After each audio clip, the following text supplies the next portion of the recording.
Ang tulang ito ay pinamagatang iba na ang ngayon. Sa pagdaan ng panahon, palaging bukang bibig ng tita ko ngayon, lahi na kaayo mga batanon karon.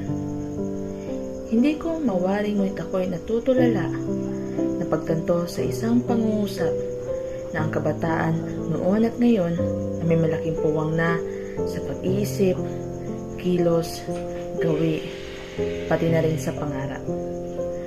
Kabataan noon ay tinatawag na pag-asa ng bayan, ngunit sa pagdaan ng panahon, ang dating pag-asa ng bayan ay naging salot na sa lipunan.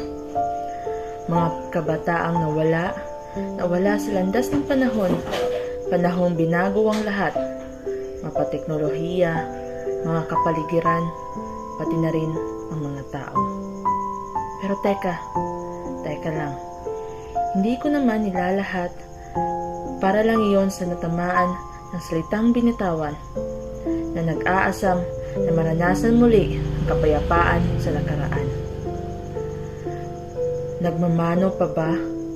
Nagpopo at opo pa ba?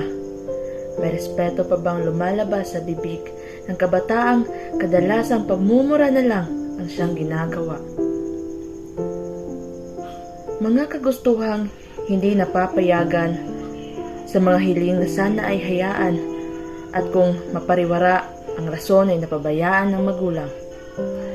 Magdadabog pag hindi pinayagan sa social media ay magdadrama ng sobra at kung pagsabihang mag-aral na, palaging sagot ay tinatamad pa. Mga kabataan ng pakiramdam ay ang tatalino, nakikipagyabangan sa kani-kanino. Tatanungin ating kapwa kabataan kung pag-asa ka pa ba o sakit na ng bayan.